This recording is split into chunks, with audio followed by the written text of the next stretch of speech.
Hey guys, this is Nathan and welcome to the Gaming 4. Today in this Unturned map review, we're going to be covering a map called Warrington. Now this map actually did pretty well. It got a 77 out of 100 and it was actually very good in some ways. So we're going to start by going over some of the strengths of this map, and then we're going to go over some of the weaknesses and some of the ways that it could have been improved. Now before we start, I do want to mention this map was designed for RP, and because of that, some of the spawn rates and things like that are a bit weird, and I've sort of taken that into consideration. But at a certain point, even though it was designed for RP, I still have to judge it based on how good of a survival it is. So there may be a little bit of a disconnect between what it scored and how it actually plays as an RP server, but in terms of a survival server or a survival world itself, you know, I feel like the score that it has is pretty accurate. Anyway, one of the main strengths of this map had to have been the balancing of some of the survival items, mostly food and water. There was actually plenty of food and water throughout the entire map, and it was really refreshing to just see a good amount, especially when you're thinking about multiplayer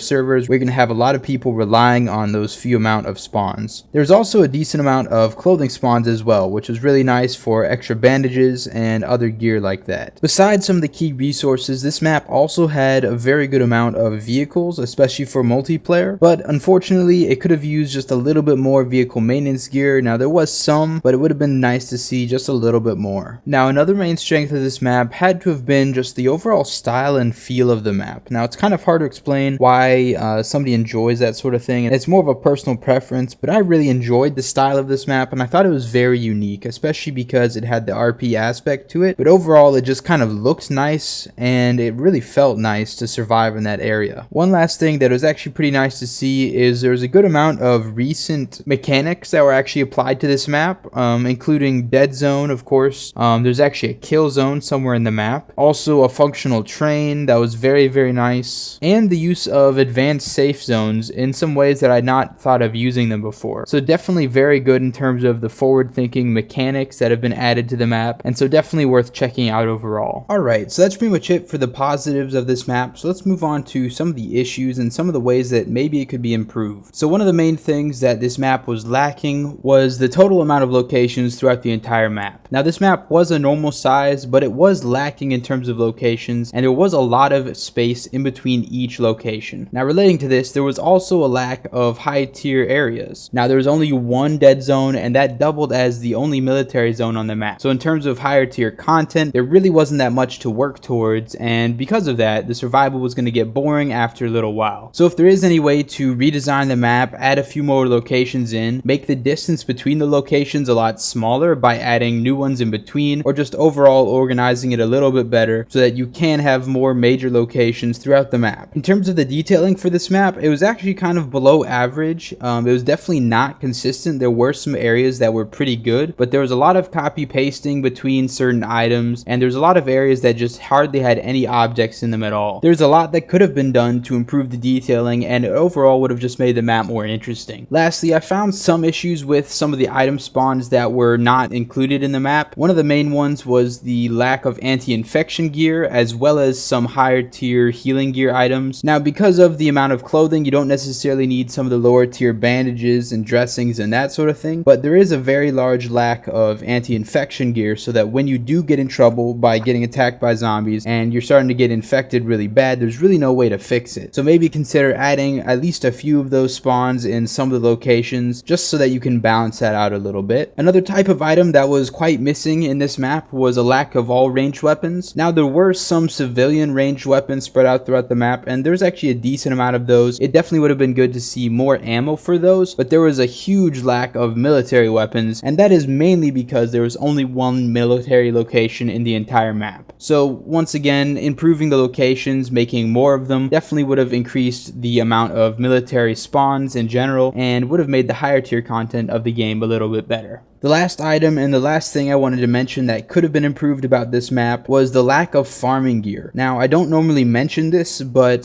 this is part of the style of the map this map was somewhat designed so that players have to build their way up. They're not provided a lot of those higher tier craftable items, and so because of this, the map maker added a lot more of those basic resources in order to force people to craft their way up to better gear. Now the issue with this is there's not a really good sustainable food source, and I know there's a lot of food already provided in the map, but a good way to supplement and sort of enforce that rugged lifestyle sort of feel of this map would be to provide some sort of farming gear so that players are forced to farm to sustain themselves. And overall, it's probably a good idea for every map to have some sort of farming gear anyway, because it's a good aspect of the game, and it's worth being put into every map. So adding some of those seeds and maybe planters, maybe not even planters, even rope to build the fertilizer, then to make the planter would be fine, but I didn't see any seeds throughout the entire map, and so if you don't have the seeds, you really can't start farming in the first place. Alright, so that's pretty much it for the weaknesses and the strengths. Obviously this map did pretty good. It got a 77 out of 100, which is definitely a pretty good score, and once again, please keep in mind this was designed for RP, and so some of the things for normal survivals are going to be a little bit off because this was designed for a server setting and for RP. So once again guys, there's going to be a link in the description below. Please check it out if you're interested. Thank you so much for watching. Please like this video if you enjoyed it, and please subscribe if you want to see some more. I will see you all later.